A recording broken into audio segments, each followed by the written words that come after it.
Hello friends, आज हम सार्थक अंक पढ़ेंगे। सार्थक अंक की सबसे पहले हम जान लेते हैं कि इसकी परिभाषा क्या है, यह सार्थक अंक होता क्या है।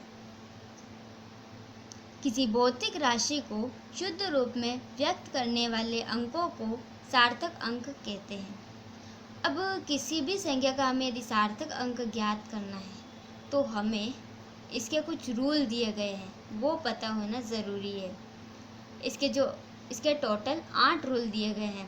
उन 8 रूलों को यदि हमने याद कर लिया तो हम किसी भी संख्या का सार्थक अंक आसानी से निकाल सकते हैं। तो हम सबसे पहले सार्थक अंक का पहला नियम देखते हैं। इसका पहला नियम कहता है यदि सभी अशून्य अंक सार्थक होते हैं। कहने का मतलब ये जितने भी ऐसे अंक जो ज़ीरो ना हो, वो क्या मतलब ऐसी कोई संख्या दी गई है जिसमें कोई भी ज़ीरो ना हो, तो वो सारे के सारे क्या माने जाएंगे, सार्थक अंक माने जाएंगे। तो 1 2 3 4 ये 4 सार्थक अंक होंगे इसमें। अब चलो दूसरे नियम की तरफ चलते हैं। दूसरा नियम कहता है कि दो अशून्य अंकों के मध्य आने वाले सभी शून्य अंक सार्थक अंक की गणना में लिए जाते हैं। कहने का मतलब है अशून्य अंक मतलब कि जो ज़ीरो ना हो, उनके बीच में यदि कोई ज़ीरो आ गया, बस साइड वाले की बात नहीं कर रहा, अभी साइड में ज़ीरो आता है उसकी बात नहीं की, और न ही पहले आता है ज़ीरो उसकी बात की है, उस ज़ीरो की बात की है जो कि अशून्य अंकों के मध्य आता है।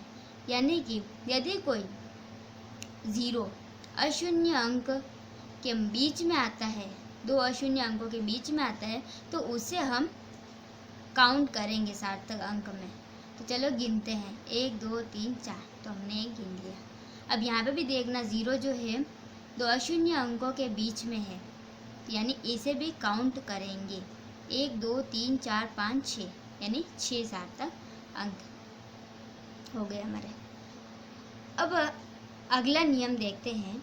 यदि संख्या का मान 1 से कम हो तो दशमलव के दाहिनी ओर तथा अशून्य अंक के बाईं ओर वाले जो शून्य होंगे वह सार्थक अंक नहीं होंगे। कहने का मतलब ये है कि यदि ये जो संख्या का मान है 1 से कम हो, यानी कि यहाँ पे दिख रहा है साफ साफ कि 1 से कम है, 0.0 कर रखा है, यानी 1 से कम है ये, तो इसका मतलब क्या हुआ कि इसने बोला है कि दशमलव के दाहिनी ओर, दशमलव यानी कि डॉट के दाहिनी ओर यानी कि इधर की साइड, और अशून्य अंक के बाहिनी ओर यानी कि इधर की साइड आने वाले जो ज़ीरो है वो काउंट नहीं होते सार्थक अंक में। तो इसके तो दाहिनी ओर ये सारे ज़ीरो आ रहे हैं, और अशून्य अंक के दाहिनी ओर ये सब ज़ीरो आ रहे हैं, यानी कुल मिला के ये जो चारों ज़ीरो है वो काउंट नहीं होंगे। यानी हमारे इस संख्या में सार्थक अंक कितना है, 1 और 2, 2 सार्थक अंक है। अब यहाँ पे बात करें हम, यहाँ पे भी दशमलव आया है, अब सोच रहे होंगे इसे कैसे करें। तो आपको अभी जस्ट थोड़ी देर पहले मैंने सेकंड रूल बताया था, जिसमें ये देखा था कि दो अशून्य अंकों के बीच में यदि ज़ीरो आता है तो काउंट होता है। यहाँ पे क्या है, दो अशून्य अंक है और उसके बीच में ज़ीरो आ रहे हैं, इट मीन्स जो ये ज़ीरो है ये काउंट होंगे सार्थक अंक में। तो चलो गिनते हैं, 1 2 3 4 5 6, यानी इसमें कितने हो जाएंगे, 6 सार्थक अंक हो जाएंगे। तो चलो अब अगला नियम देखते हैं। अगला नियम कहता है कि दशमलव बिंदु के अंतिम अशून्य अंक के पश्चात दाहिनी ओर आने वाले सभी शून्य अंक सार्थक अंक में गिने जाते हैं। कहने का मतलब ये है कि दशमलव यानी ये डॉट के अंतिम अशून्य अंक, अशून्य मतलब कि जिसमें ज़ीरो नहीं आता है, वो दशमलव बिंदु के बाद में अशून्य अंक यानी जिसमें ज़ीरो न हो, जो ज़ीरो न हो, यानी अंतिम अंक तो यही नज़र आ रहा है इसमें जो कि ज़ीरो ना है, और ज़ीरो के बाद में जो ज़ीरो आते हैं उन्हें हम क्या करते हैं, गिनते हैं सार्थक अंक में। यानी कि इन वाले को तो नहीं गिनेंगे तब तो, तो चलो अब गिनते हैं सार्थक अंक क्या कितने हैं इस पूरी संख्या में। दशमलव के बाद अशून्य अंक के बाद में आने वाले जो ज़ीरो है उनको हम काउंट करेंगे। ये चौथा रूल कहता है। उस हिसाब से इसमें सार्थक अंक कितने होंगे, 1 2 3, तो इसमें सार्थक अंक 3 हो जाएंगे। वही बात करें सेकंड एग्जाम्पल की। सेकंड एग्जाम्पल कहता है, मतलब सेकंड एग्जाम्पल में भी अशून्य अंक, दशमलव के बाद में आने वाला अशून्य अंक जो है उसके बाद वाला ज़ीरो जो होगा वो भी काउंट होगा। यानी इसमें टोटल कितने सार्थक अंक है, 2।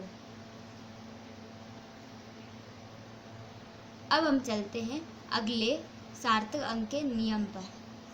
अगला रूल कहता है अशून्य अंक के दाहिनी ओर सभी शून्य सार्थक नहीं होते। कहने का मतलब है अशून्य अंक के बाद में आने वाले ज़ीरो जो होते हैं सार्थक अंक में काउंट नहीं होते। अब यहाँ एक बात ध्यान देने की है, पिछला इसके जस्ट पिछला वाला रूल जो था उसने बोला कि किसी दशमलव के बाद आने वाला जो अशून्य अंक होता है वो सार्थक, मतलब जो अशून्य अंक होता है उसके बाद जो ज़ीरो आएंगे वो सार्थक अंक गिने जाएंगे। परंतु यहाँ पे कोई भी दशमलव नहीं दे रखा है, डायरेक्ट अशून्य अंक दे रखा है। यानी कि जो अगर डायरेक्ट अशून्य अंक दे रखा और उसके बाद में ज़ीरो दे रखा हो तो उन ज़ीरोओं को जो दाहिनी तरफ जो ज़ीरो दिए गए हैं उन्हें हम सार्थक अंक में काउंट नहीं करेंगे। यानी कि यहाँ पे हमारे पास कितने सार्थक अंक है, 1। उसी तरह हम अगले वाले में देखें तो यहाँ पे भी अशून्य अंक, यहाँ पे भी कोई दशमलव नहीं है। उस हिसाब से तो इन जीरो को नहीं गिनना चाहिए हमको और हम नहीं गिनेंगे। 1 2 3, इसमें सार्थक अंक कितने हो गए, 3। आई होप आपको जो रूल्स है वो समझ में आ रहे होंगे। अगला नियम कहता है कि अंतिम अशून्य अंक के दाहिनी ओर आने वाले सभी शून्य सार्थक अंक में लिए जाते हैं यदि उन्हें मापन द्वारा प्राप्त किया गया हो। अभी हमने 5वें रूल में पढ़ा था कि अशून्य अंक के दाहिनी ओर वाले सभी शून्य जो है वो सार्थक नहीं होते, पर यहाँ पे इसने बोला है कि अशून्य अंक के बाद में आने वाला जो ज़ीरो है उसे काउंट करेंगे यदि उसे मापन द्वारा किया गया। मापन यानी कि उसके आगे सेंटीमीटर लगा हो, मीटर लगा हो या किलोमीटर लगा हो, ऐसा कोई जो मात्रक लगा हुआ हो, सेंटीमीटर, मीटर, किलोमीटर, तो हम जो आगे अशून्य अंक के आगे जो ज़ीरो दिया गया है उसे काउंट करेंगे। यानी कि इसमें सार्थक अंक कितने हो जाएंगे, 1 2 3 4, 1 2 3 4, 1 2 3 4। अब चलो अगले रूल की तरफ चलते हैं। अगला रूल कहता है किसी भौतिक राशि के मापन में प्राप्त 10 की घातों को सार्थक अंक में नहीं गिना जाता। यदि कोई संख्या दी गई है और उसके आगे इंटू में 10 की घात में कुछ लिखा हुआ है तो उस 10 की घात वाले को हम सार्थक अंक में नहीं लिखते, सिर्फ और सिर्फ वही गिनेंगे जो दिया गया है। यहाँ पे तो अशून्य अंक है तो बोलेंगे इसे 2.3, यानी कि कितना है, 1 और 2 सार्थक अंक है। इसमें कितने 2 सार्थक अंक है। हम इन 10 की घात वालों को नहीं गिनेंगे। ये है आपका 8वां और सबसे लास्ट नियम सार्थक अंक का, जो कि कहता है कि भौतिक राशि के मापन से प्राप्त राशि में दशमलव की स्थिति बदलने से सार्थक अंकों की संख्या नहीं बदलती। कहने का मतलब ये, हम दशमलव को चाहे यहाँ लगाए चाहे यहाँ लगाए चाहे लगाए नहीं, पर सारे अंक क्या है, अशून्य है। यानी कि सारे के सारे क्या होंगे, गिने जाएंगे सार्थक अंकों में। 1 2 3 4, तो ये भी 4 होगा, फिर ये भी 4 होगा। यानी कि दशमलव का इधर उधर खिसकने से कोई फर्क नहीं पड़ता सार्थक अंकों पर।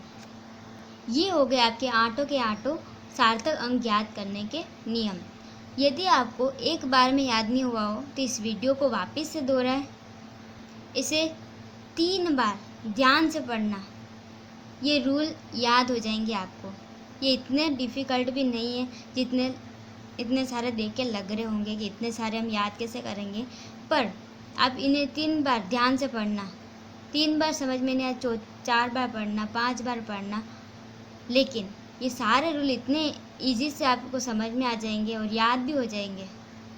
आपको जितना मुश्किल अभी लग रहा है उतने है नहीं है वाकई में ये। तो आज के लिए इतना ही, अगली वीडियो में फिर मिलते हैं। और यदि ये वीडियो आपको पसंद आई हो तो आप उसे लाइक कीजिए और इस चैनल को सब्सक्राइब कीजिए और इस वीडियो को शेयर कीजिए। धन्यवाद।